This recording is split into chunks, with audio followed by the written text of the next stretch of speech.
할렐루야. 우리 양옆에 앉아 계신 우리 사랑하는 가족들을 우리 따뜻한 우리 눈빛과 마음으로 바라보시면서 사랑합니다, 축복합니다 이렇게 인사할까요? 네. 우리 서진이에게 우리 인사 한번 할까요? 서진아 안녕. 네, 반갑습니다. 네, 우리 서진이 우리 지난주에 못 봤는데 서진이 머리 자르고 온 것 같아요. 그렇죠? 네. 여러분, 인생을 아십니까? 서진이 인생을 아니? 네. 여러분은 인생에 대해 그리고 여러분 삶에 대해 어떠한 정의를 가지고 계십니까? 제가 어렸을 때는 서진이처럼 어렸을 때는 제가 어른이 되면 인생에 대해서 알게 될 것이다 라고 그렇게 기대를 했었습니다. 저는 어른이 되었고 벌써 여러분이 보시기에 20대 청년처럼 보이잖아요. 김충광 집사님 비웃는 겁니까? 네. 여러분 벌써 제가 부록의 나이를 훌쩍 뛰어넘어 저에게 2명의 자녀가 있지만 저는 여전히 인생을 모릅니다. 나이를 먹어가면 먹어갈수록 알 수 없는 게 인생이라는 생각이 들더라고요. 여러분은 어떻습니까? 콩 심은 데 콩 나고 팥 심은 데 팥 난다, 심은 대로 거둔다 라고 말을 하지만 실제 인생을 살아보면 여러분 심은 대로 거둬집니까? 우리 인생은 결코 기계적이지 않다는 거예요. 우리 집사님들 지금까지 얼마나 열심히 살아오셨습니까? 우리 청년들 네, 그렇죠? 네, 우리 핸드폰도 열심히 살고 있죠? 네, 울립니다. 네, 우리 청년들 지금까지 얼마나 또 중고등학교 시절 또 최선을 다해서 살아왔잖아요. 우리 이한이도 초등학교 시절을 열심으로 노력하면서 꿈을 가지고 살아가고 있지만 우리가 노력한 그 결과에 대해서 우리가 원하는 그러한 현실을 맛보지 못할 때가 너무나 많더라는 거예요. 여러분이 잘 아는 명언 중에 일찍 나는 새가 먹이를 찾는다. 일찍 나는 새가 뭘 찾는다?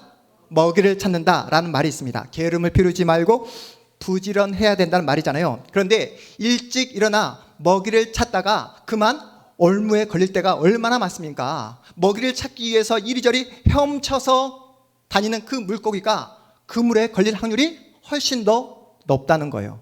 우리는 앞으로의 내 인생이 어떻게 펼쳐지고 내 인생 앞에 무엇이 놓여 있는지 우리는 알지 못합니다. 우리는 내일을 예상할 수 없고 내일을 장담할 수 없습니다. 다시 말해서 어떤 상황이 나에게 복인지, 어떤 상황이 나에게 화인지, 어떤 사람이 나에게 축복인지, 어떤 사람이 나에게 저주인지 우리는 알 수 없다는 거예요. 다윗은 블레셋 장군 골리앗을 물맷돌을 던져 한 방에 쓰러뜨립니다. 이 사건으로 하루아침에 이스라엘의 스타, 영웅이 되잖아요. 이제는 들에서 양을 치는 그런 구질구질한 인생을 다 마감하고 마침표를 찍고 많은 사람들의 지지와 사랑을 받을 수 있는 그런 영광의 자리, 축복의 자리로 나아갈 것이다 라는 그런 기대감을 가졌습니다. 그런데 현실은 어떻습니까? 다윗의 기대와 소망은 물거품처럼 사라져버리고 이스라엘 영웅의 자리에서 한순간 도망자 신세가 되어버리잖아요. 내일을 장담할 수 없어요. 날마다 죽음의 위협 속에 살아갑니다. 이스라엘을 위해 목숨 걸고 싸우는데 돌아온 것은 무엇밖에 없다고요? 사울 왕의 시기와 질투밖에 없습니다. 축복이라 생각했던 모든 일들이 한순간에 저주가 되어버리는 그런 현실을 마주하고 있는 거예요. 여러분, 다윗의 입장에서 한번 생각해 보십시오. 정말로 기가 막힐 노릇이잖아요. 다윗이 언제 사울 왕을 배신했습니까? 이스라엘 나라에 대해서 여러분 반역한 행동을 한 적이 있습니까? 이스라엘 원수인 골리앗과 용감하게 싸웠을 뿐인데 쓰러져가는 그 나라를 구한 것 뿐인데 한순간 어떻게 되었다고요? 도망자 신세가 되었습니다. 그래서 지난주에 다윗이 사울이 거주하고 있는 어디까지 도망을 가게 되죠? 라마 나요까지 도망을 가게 됩니다. 오늘 본문 사무엘상 20장 1절은 라마 나요에서 있었던 다윗이 누구를 만나기 위해서? 요나단을 만나기 위해서 그 라마 나요에서 나왔던 말로 이야기가 시작됩니다. 우리 본문 우리 1절 2절 말씀 다시 한번 읽어보겠습니다. 1절 2절 말씀입니다. 시작. 다윗이 라마 나요에서 도망하여 요나단에게 이르되 내가 무엇을 하였으며 내 죄악이 무엇이며 내 아버지 앞에서 내 죄가 무엇이기에 그가 내 생명을 찾느냐. 요나단이 그에게 이르되 결단코 아니라 내가 죽지 아니하리라. 내 아버지께서 크고 작은 일을 내게 알리지 아니하고는 행하지 아니하나니 내 아버지께서 어찌하여 이 일은 내게 숨기리요? 그렇지 아니하리라.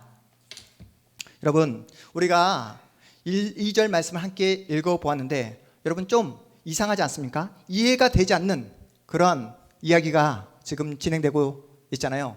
어떤 상황인지 여러분 이해가 되시죠? 그런데 이 요나단의 말이 여러분 이해가 되세요?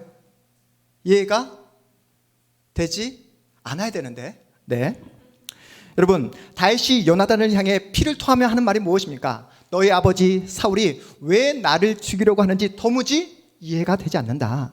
내가 너희 아버지한테 잘못한 것도 없고 정말로 나를 향해서 반역한 적도 없는데 왜 너희 아버지 사울이 나를 죽이기 위해 혈안이 되었는지 도무지 이해가 되지 않는다라고 이렇게 다윗이 말을 하자 요나단이 어떻게 반응합니까? 내 아버지 사울은 결코 너를 죽이지 않을 것이다. 악신이 들어 스스로 마음을 통제하지 못해 그런 것이지 정신을 차리면 결코 그런 마음을 돌이키게 될 것이다. 설령 너를 죽이려는 마음이 있다 하더라도 그 모든 계획들을 다 아들인 나에게 다 알려주기 때문에 결코 너는 죽지 않을 것이다. 네가 죽음의 자리로 멀리도록 내가 가만히 보고만 있지 않을 것이다 라고 요나단이 이렇게 말을 하고 있습니다. 여러분, 이러한 요나단의 반응이 사울에 대한 아버지에 대한 이해가 여러분 이해가 되시냐고요. 지난주 사무엘상 19장에서 사울이 다윗을 죽이려고 할 때 요나단이 자신의 목숨을 걸고 다윗을 변호하잖아요. 그때 잠깐 아버지 사울이 마음을 돌이켜서 다윗을 죽이지 않습니다. 하지만 그때뿐이고 잠깐뿐이고 다시 사울은 다윗을 죽이려고 합니다. 그럼에도 불구하고 요나단은 아버지에 대해 여전히 무엇을 품고 있다고요? 희망을 품고 있습니다. 여러분, 요나단의 현실 인식이 너무나 순진하다 못해 답답하지 않습니까? 그래서 이렇게 다윗이 말합니다. 사실 네가 아버지 사울에 대한 희망의 끈을 놓지 않고 있다는 거 잘 알고 있다. 내가 이렇게 말하면 너에게 상처가 될까 봐 말을 하지 못했지만 사울이라는 인물은 너의 아버지 사울이라는 인물은 자신의 인생 가운데 장애물이 된다라고 느껴진다고 되어지면 아들이라 하더라도 너마저도 죽일 수 있는 사람이 바로 너의 아버지 사울이다 라고 이렇게 다윗이 말을 합니다. 그러면서 우리 본문 3절 이렇게 이야기를 하는데요. 3절 말씀도 함께 읽어봅니다. 3절입니다. 시작. 다윗이 또 맹세하여 이르되 내가 내게 은혜 받은 줄을 내 아버지께서 밝히 알고 스스로 이르기를 요나단이 슬퍼할까 두려운즉 그에게 이것을 알리지 아니하리라 함이니라. 그러나 진실로 여호와의 살아계신과 내 생명을 두고 맹세하노니 나와 죽음의 사이는 한 걸음뿐이니라. 여러분, 지금 오가는 내용, 대화의 내용을 이해하고 계시죠? 다윗은 사울이 자신을 향해 창을 던졌을 때 간발의 차로 목숨을 건져냈던 것처럼 나와 죽음의 사이도 몇 걸음 차이다? 한 걸음 차이라고 그렇게 고백하고 있는 거예요. 사울의 살기를 느꼈던 겁니다. 사울이 자신을 죽이려는 것이 얼마나 확실한가 하면 하나님이 살아계신 것처럼 요나단 네가 지금 호흡을 하는 것이 확실한 것처럼 사울이 나를 죽이려는 그 의도는 100% 확실하다 이렇게 이야기하고 있습니다.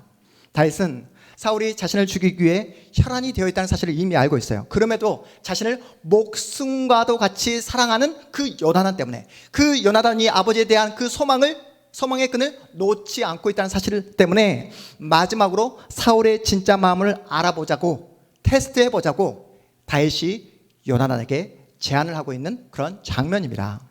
사실 여러분 다윗의 입장에서 보면 너무나 억울한 상황이에요. 자신이 언제 이스라엘의 두 번째 왕이 되겠다고 그렇게 결심한 적이 있습니까? 없어요. 그냥 가만히 있는데 들에서 양을 치고 있는데 갑자기 누가 나타나서 사무엘 선지자가 나타나서 기름을 일방적으로 붓습니다. 그리고 하나님이 모욕당하고 하나님의 군대인 이스라엘 군대가 모욕당한 것을 도저히 보고만 있을 수 없어서 그 골리앗 앞에 믿음으로 맞짱을 떴을 뿐인데 지금 다윗이 마주하는 현실이 뭐라고요?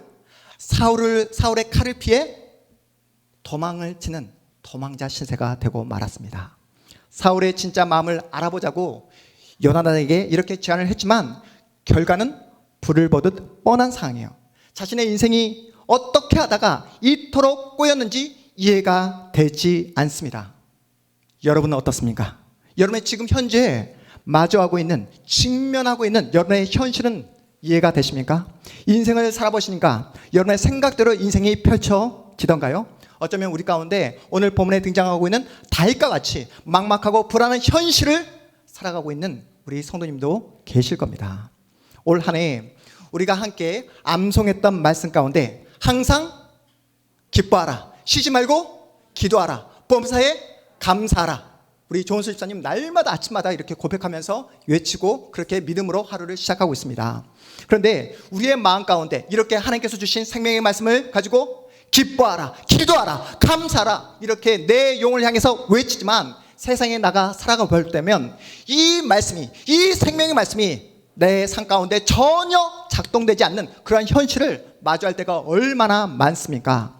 하나님이 나에게 힘이 되어주시고 하나님이 나에게 반석이 되어주시며 하나님이 나에게 방패가 되어주시겠다 이렇게 약속해 주셨는데 실제 내 삶 속에서는 하나님의 그 일하심이 전혀 느껴지지 않는 그러한 현실을 마주할 때가 얼마나 많냐고요. 그래서 하루에도 몇 번씩 여러분 자신에게 던지는 질문이 무엇입니까? 하나님 당신은 정말 누구십니까? 하나님이 진정 나에게 힘이 되어주시는 것이 맞습니까? 반석이 맞습니까? 정말로 방패가 되어주는 것이 맞습니까? 이런 질문을 수도 없이 던질 수밖에 없는 이유가 무엇이죠? 내 삶이 고단하니까요. 내 인생이 너무나 힘이 드니까요. 내가 원하는 그 현실이 내 눈앞에 펼쳐지지 않으니까요.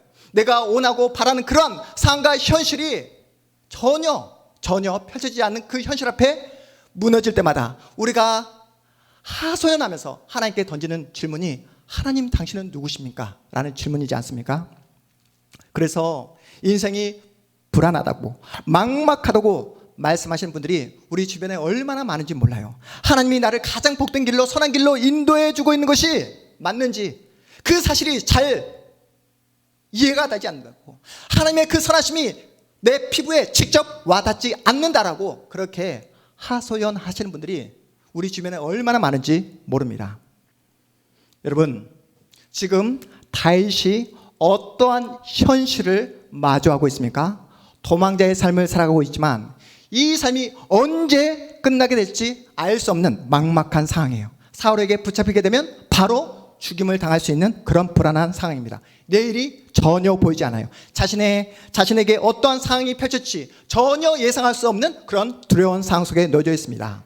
이런 상황에서 아버지 사울과 함께 다윗을 그냥 없애버리면, 다윗을 그저 처치해버리면 바로 차기 이스라엘 두 번째 왕이 될 수 있는 요나단이 다윗을 향해 이렇게 이야기합니다. 우리 본문 4절 말씀입니다. 4절 말씀 함께 읽겠습니다. 시작. 요나단이 그의 아버지 사울에게 다윗을 칭찬하여 이르되, 4절. 요나단이 다윗에게 이르되 내 마음의 소원이 무엇이든지 내가 너를 위하여 그것을 이루리라. 다시 한번요. 시작. 요나단이 다윗에게 이르되 내 마음의 소원이 무엇이든지 내가 너를 위하여 그것을 이루리라. 아멘. 만약 아버지 사울이 너를 죽이려고 하는 것이 맞다면 나는 어떠한 상황에서도 아버지 편이 아니라 너의 편을 들겠다. 내 목숨을 걸어서라도 너를 끝까지 돕겠다라고 요나단이 그렇게 고백하고 있습니다. 여러분, 하나님의 일하심이 보이십니까? 사울이 죽인 자는 천천히요, 다윗은 만만이로다. 이렇게 다윗을 지켜 세웠던 수많은 사람들은 다윗을 다 배신해 버렸고, 그렇죠? 그리고 다윗을 죽여야, 다윗을 없애야 차기 이스라엘 두 번째 왕이 될 수 있었던 요나단은 다윗을 가장 사랑하며 다윗에게 소망과 희망을 불러 일으켜주는 그러한 위로의 사람으로 그렇게 세워지고 있습니다. 보이십니까? 하나님은 사람으로부터 상처받고 사람으로부터 버림받았던 그 다윗을 누구를 통해서요? 또 다른 사람 요나단을 통해서 그 상처를 싸매어 주십니다. 여러분, 사람으로부터 조롱받고 사람으로부터 받았던 그 모든 상처와 아픔을 하나님은 하나님이 세우신 요나단을 통해서 치유를 하고 있다는 거예요. 이것이 바로 하나님께서 일하시는 방법인 줄 여러분 믿으시기 바랍니다. 오늘 본문에서 여러분 정말로 요나단의 그 반응, 앞에서 보였던 반응도 이해가 되지 않았지만 오늘 본문에서 정말로 이해가 되지 않는 장면이 또 한 번 나오고 있습니다. 여러분, 본문 우리 13절부터 16절까지의 말씀 우리 다시 한번 읽어봅니다. 13절에서 16절까지의 말씀 다시 한번 읽어봅니다. 시작. 그러나 만일 내 아버지께서 너를 해치려 하는데도 내가 이 일을 내게 알려주어 너를 보내어 평안히 가게 하지 아니하며 여호와께서 나 요나단에게 벌을 내리시고 또 내리시기를 원하노라. 여호와께서 내 아버지와 함께 하신 것 같이 너와 함께 하시기를 원하노니 너는 내가 산 날 동안에 여호와의 인자하심을 내게 베풀어서 나를 죽지 않게 할 뿐 아니라 여호와께서 너 다윗의 대적들을 지면에서 다 끊어 버리신 때에도 너는 내 인자함을 내 집에서 영원히 끊어 버리지 말라 하고 이에 요나단이 다윗의 집과 언약하기를 여호와께서는 다윗의 대적들을 치실지어다 하니라. 아멘. 여러분, 이 본문의 말씀 요나단과 다윗의 대화, 이 장면이 이해가 되십니까? 이해가 되세요? 우리 김혜경 목사님 고개를 끄덕이는데 물어볼까요? 정말 이해를 하고 계시는지? 네. 여러분, 지금 누가 도망자죠? 누가 힘을 가진 자입니까? 요나단. 다윗은 도망자예요. 요나단은 사울을 이어 차기 왕이 될 수 있는 지금 이스라엘의 권력서열 2인자입니다. 이런 상황이면 도망자 다윗에게 이런 상황이면 도망자 다윗이 힘을 가진 요나단에게 도움을 요청하고 부탁을 하는 게 맞잖아요. 그런데 힘을 가진 요나단이 도망자 그 신세인 다윗에게 지금 도움을 요청하고 있는 그런 상황입니다. 요나단이 이러한 부탁을 한 이유가 무엇일까요? 눈에 보여지는 지금 당장 눈에 보이는 것이 전부가 아니라는 거예요. 요나단은 지금 당장 눈에 볼 수 없는 미래를, 볼 수 없는 세계를 보고 있는 것입니다. 요나단이 도망자 다윗에게 겉으로 볼 때 신세가 가련한 다윗에게 이러한 부탁을 한 이유가 뭐라고요? 뭐라고요?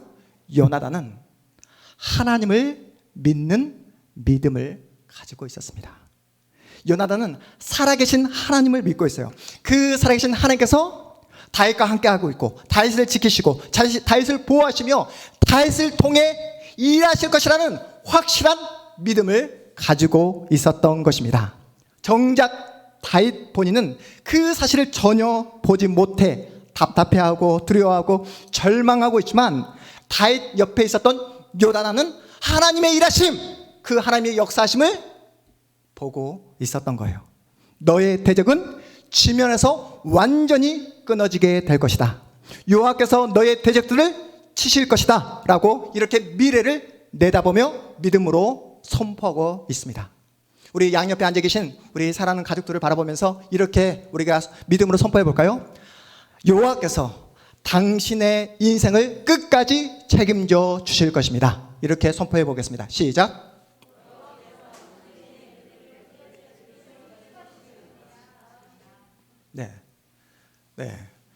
믿음으로 선포하라니까 것입니다. 이렇게 하고 끝내버리는 분이 계세요. 여호와께서 우리 사랑하는 성도들의 앞으로의 인생, 미래를 끝까지 책임져 주시리라 믿습니다. 요나단이 도망자 다윗에게 겉으로 볼 때 너무나 가련한 그 다윗에게 이러한 믿음의 고백을 하게 되자 다윗은 다시 절망해서 일어나게 됩니다. 죽음의 공포에서 시달리고 있던 다윗이 다시 살아갈 용기를 갖게 되는 거예요. 이러한 요나단의 믿음의 고백에 힘입어 다윗은 길고도 모진 광야길에 자신의 발걸음을 떼게 되는 것입니다. 언제 끝나게 될지 모르는 도망자 신세를 견뎌내게 되는 거예요. 다윗은 너무나 억울해서 자폭하고 싶고 그냥 여기서 생을 마감하고 싶은 마음도 있었지만 요나단의 그 믿음의 고백을 들은 뒤에는 다윗의 마음이 달라지게 됩니다. 똑같은 상황이에요. 내일이 전혀 보이지 않는 막막한 현실입니다. 하지만 다윗은 요나단의 그 믿음의 고백을 들은 뒤에 마음이 완전히 달라지게 되는 거예요. 내가 지금 도망치는 것은 그저 하루 내 목숨을 연장하기 위함이 아니라 하나님께서 나를 향한 계획이 있다. 하나님께서는 이 모든 고난의 시간을 통해서 나를 훈련시키고 있다. 이 고난과 이 고생은 그저 고난과 고생으로 끝나는 것이 아니라 하나님은 나를 향한 분명한 계획을 가지고 있다라는 이 확신이 들게 되자 다시 한번 하나님께서 허락하신 눈물 나고 정말로 외롭고 너무나 가고 싶지 않는 그 광야길에 믿음의 발걸음을 떼게 되는 것이에요. 우리가 다윗의 인생을 통해 배우게 되는 것이 무엇입니까? 저주가 복이 되고 복이라 생각되었던 그 모든 환경과 그런 사람들이 저주가 되는 것을 배우게 되잖아요. 믿었던 사람이 온수가 되고 전혀 기대하지 않았던 사람으로부터 위로와 힘을 공급받게 되는 것이 바로 뭐다? 인생이라는 사실을 우리가 배우게 됩니다. 한마디로 다윗이 지금까지 쌓아왔던 모든 인간적인 경험과 지식이 아무런 힘을 쓰지 못한다는 것을 보게 되는 거예요. 여러분, 우리가 인생을 살아가면서 계속해서 확인하는 것이 무엇입니까? 우리 인간의 인식과 판단이 얼마나 보잘것없는가를 여러분 철저하게 깨닫게 되고 있잖아요. 내가 죽어라 노력하고 내가 열심히만 살아가면 그에 상응한 인생의 결과물이 내 앞에 떡하니 있을 거라 그렇게 기대했지만 여러분, 인간이 만들어 놓은 안정장치가 얼마나 부실하고 불확실한가를 우리가 매일매일 확인하고 있지 않습니까? 서울대 의과대학을 우수한 성적으로 졸업하고 명성을 떨치는 한 젊은 의사가 있었어요. 자신이 암 전문의이기 때문에 여러 사례, 여러 환자를 바라보았기 때문에 자신의 건강만큼은 그렇게 자신하고 있었습니다. 그런데 우연한 어떤 기회로 건강검진을 받게 되었다고 해요. 검사 결과 암 판정을 받게 되었고 그것도 말기 암 판정을 받게 되었습니다. 그는 남의 병을 고쳐주며 명성과 부를 얻고 즐기는 동안 자기 몸속에서 독버섯처럼 퍼지는 암세포는 까맣게 모르며 그렇게 생활을 했던 것입니다. 그의 동료 의사들이 수술을 시도했지만 도저히 칼을 댈 수 없을 만큼 온몸에 암세포가 퍼져 있었다고 해요. 그로부터 몇 주일이 지나지 않아 그는 그 유망한 그렇게 많은 사람들부터 그렇게 사랑과 존경을 받았던 그 젊은 의사는 이 세상을 떠나고 말았습니다. 우리는 인간이란 존재는 본성상 불확실을 견디지 못합니다. 내 두 눈으로 똑똑히 봐야 직성이 풀리는 존재가 바로 인간이에요. 내 지갑에 돈이 두둑히 들어있어야 안정감을 느낍니다. 건강검진을 통해 이상 없음, 이상 없음을 그렇게 글자를 내 두 눈으로 봐야지만이 그렇게 안심하는 존재가 바로 인간이에요. 더 나아가 인간관계도 그렇죠? 내 자녀까지도 내가 컨트롤해야 안심이 되는 존재가 바로 인간입니다. 제가 설교를 시작하며 했던 질문 다시 한번 하겠습니다. 여러분은 인생을 아십니까? 여러분은 세상에 대해 어떠한 정의를 가지고 계십니까? 나이를 먹어가면 먹어갈수록 우리가 느끼는 것이 뭐라고요? 인생이란 알 수 없더라. 인생이란 알 수 없더라. 이거 아닙니까? 여러분, 성숙이 무엇일까요? 인생의 불확실성을 받아들이는 거예요. 성숙이 뭐라고요? 인생의 불확실을 받아들이는 것입니다. 예측할 수 없는 내일을 내가 믿음으로 수용하는 거예요. 그래서 나이를 먹으면 먹을수록 함부로 큰 소리를 치지 못하는 것입니다. 젊었을 때는 인생의 성공 법칙을 아는 것처럼 큰 소리 쳤지만 나이가 들면 들수록 그렇게 장담하지 못한다는 거예요. 내가 옳다고 믿었던 그 모든 신념과 모든 생각들이 한순간에 와르르 무너지는 경우가 얼마나 많습니까? 인생을 살면 살수록 인생이란 내 마음대로 되지 않는다. 내 계획대로 되지 않는다. 내 생각대로 되지 않는다는 것을 뼈저리게 느끼게 되잖아요. 우리가 아무리 노력한다 할지라도 우리가 원하는 결과를 우리가 얻지 못할 수도 있습니다. 우리가 노력한다 해서 불확실성이 사라지는 것도 아니에요. 불안과 염려가 계속해서 나를 따라다닐 수 있습니다. 물론 신자로서 우리는 하루하루 열심히 살아가야 합니다. 정직하게 부지런하게 살아가는 것 마땅합니다. 정직하게 사는 것, 성실하게 부지런하게 사는 것 우리의 책임이요 우리의 몫입니다. 하지만 결과는 우리의 영역이 아니라는 거예요. 결과는 우리의 영역이 아니라 하나님 손에 달려 있습니다. 여러분, 불확실한 현실 속에서 확실한 한 가지가 무엇입니까? 불확실한 현실 속에서 분명한 것은 정말 무엇밖에 없습니까? 확실하고 분명한 것은 오직 여호와 하나님 한 분밖에 없는 줄 믿으시기 바랍니다. 우리의 힘과 소망은 하나님 한 분밖에 없는 줄 여러분 꼭 믿으시기 바랍니다. 이 사실을 여러분이 잊어버리게 되면, 이 사실을, 이 믿음을 놓쳐버리게 되면 여러분 경험했듯이 우리는 내일을 보장할 수 있는 그 힘이 나에게 조금이라도 주어지잖아요. 내 통장에 생각지도 못한 돈이 들어오잖아요. 그리고 내 인생을 내가 스스로 컨트롤할 수 있겠다라는 자신감이 조금이라도 생겨나게 되잖아요. 그렇게 되면 금세 하나님을 잊어버리게 됩니다. 금세 예수를 놓쳐버리고 자기 마음대로 자기 뜻대로 살아가는 존재가 바로 인간이라는 거예요. 쉬지 말고 기도하라 하셨는데 여러분, 하나님 앞에서 정말로 간절한 마음으로 기도하시지 않는 이유가 무엇입니까? 기도할 내용들이 산적해 있잖아요. 여러분의 자녀를 위해서, 여러분의 인생을 위해서, 우리 교회를 위해서 여러분 기도할 내용들이 얼마나 많습니까? 그럼에도 불구하고 여러분이 정말로 온 마음을 다해서 기도하지 않는 이유가 무엇이죠? 아직 살만해서, 아직 기댈 때가 있어서, 아직 누군가를 의지할 곳이 있어서 하나님보다 돈을, 하나님보다 사람을, 하나님보다 환경을 더 의지해서 하나님을 간절히 찾지 않는다는 겁니다. 그래서 하나님은 신자의 인생을 어떤 자리에 내모신다고요? 불확실한 자리, 확실하지 않는 그 자리로 내몰아가십니다. 왜요? 그 자리에서 하나님만 바라보고 하나님만 의지하도록 하기 위해서요.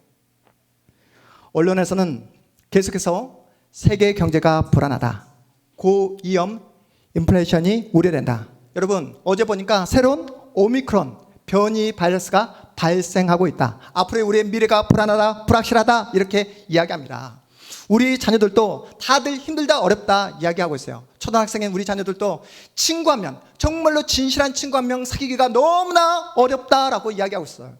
갈수록 공부가 힘들다라고 이야기하고 있습니다. 우리 청년들 정말 앞으로 취직하기가 너무나 어렵다라고 이야기하고 있습니다. 결혼은 더더욱 생각조차 못하고 있다라고 이렇게 이야기하고 있어요. 우리 집사님들 사는 게 만만합니까? 여러분 사는 게 쉽습니까? 막막하잖아요. 불안하잖아요. 우리 집사님들 사는 게 힘들고 어렵다고 해서 자녀들 앞에서 정말로 죽고 싶다, 자녀들 앞에서 더 이상 못 살겠다, 희망이 보이지 않는다 이렇게 말씀하시겠습니까? 아니요. 그렇게 주저앉아 있으면 안 된다는 것입니다. 절망의 자리에서, 부정적인 자리에서 다시 일어나 살아계신 하나님을 만나는 그 생명의 자리로 나오시는 여러분 모두가 되시길 주님의 이름으로 축복합니다. 사랑하는 여러분, 불안하세요? 정말로 미래가, 내일이 걱정되고 염려되십니까? 그러면 생명의 말씀을 붙잡으시기를 바랍니다. 생명의 말씀 앞에 소망이 있습니다. 하나님의 말씀 앞에 여러분의 미래가 담겨있는 줄 믿으시기 바랍니다. 날마다 아침에 일어나서 여러분 한숨을 쉬는 것이 아니라 오늘 어떻게 살아갈까 염려하고 걱정으로 하루를 시작하는 것이 아니라 여러분의 영혼을 향해 말씀을 선포하는 거예요. 항상, 조은수 집사님 항상 쉬지 말고 기도하라, 범사에 이렇게 여러분의 영혼을 향해 날마다 믿음을 가지고 말씀으로 선포하시기 바랍니다. 그러면 그 생명의 말씀이 여러분의 마음과 생각을 끝까지 붙잡아 주는 줄 믿으시기 바랍니다. 이러한 믿음을 가지고 세상 앞에 나아갈 때 여러분이 세상 앞에서 요나단 같이 행동할 수 있다는 거예요. 여러분의 옆에서 울고 있고 탄식하고 있는 그 다윗을 향해 소망을 불러일으켜 줄 수 있는 그런 비전 메이커, 그러한 하나님이 원하시는 소망의 사람이 될 수 있다는 것입니다. 여러분, 우리는 어떻습니까? 나는 힘도 없고 나는 실력도 백도 능력도 없지만 여호와 하나님이 나의 힘이 되어주시고 여호와 하나님이 나의 반석이 되어주시며 여호와 하나님이 나의 인생을 끝까지 책임져 주신다라는 그 믿음을 가지고 여러분이 세상 앞으로 나갈 때에 여러분 옆에서 울고 있는 그 다윗을 돌아볼 수 있는 그런 소망의 사람으로 하나님께서 세워주신다는 것입니다. 여러분의 믿음이 여러분의 자녀, 여러분의 그 가정에만 머무는 것이 아니라 제가 정말로 간절히 바라고 소망하는 것은 그 믿음의 그 지경이 여러분의 가정을 뛰어넘어서 지금 양옆에 앉아 계시는 우리 성도님들에게 그 믿음의 그 영향력이 넘쳐났으면 좋겠습니다. 여러분 한 분 한 분이 어떤 사람이요? 반가운 사람, 보고 싶은 사람이 되었으면 좋겠어요. 제발 겉으로 보여지는 큰 거, 우리 동탄 한마음교회 앞으로 우리 동탄 지역의 복음화에 힘쓰고 우리 동탄 한마음교회가 세계 복음화에 힘쓰는 교회가 되기를 여러분 소망하지 마시고 제발 옆에 있는 지금 여러분 옆에 앉아 계시는 성도님들에게 관심을 가져주시고 그 성도들의 그 필요를 채워주시고 또한 그 성도들을 위해서 위로해 줄 수 있는 요단한이 되어주시기를 정말로 간절히 간곡하게 부탁드립니다. 지금 여러분이 당장 할 수 있는 그 무엇 옆에 있는 성도에게 관심을 가져주시고 또한 따뜻한 표정 한번 지어주시고 또한 우리 주일학교 학생들의 머리를 한번 따뜻한 그 마음을 가지고 쓰다듬어 줄 수 있는 그런 넉넉한 하나님의 사람들이 다 되어주시기를 주님의 이름으로 부탁드립니다. 그래서 여러분을 통해서 다시 힘을 얻고 우리 동탄 한마음교회가 주님께서 원하시는 건강한 공동체로 세워지며 무엇보다도 여러분의 그 손길을 통해 하나님의 영광이 나타나는 그런 놀라운 역사, 놀라운 기적의 역사가 여러분의 인생을 통해 나타나기를 주님의 이름으로 축복합니다. 우리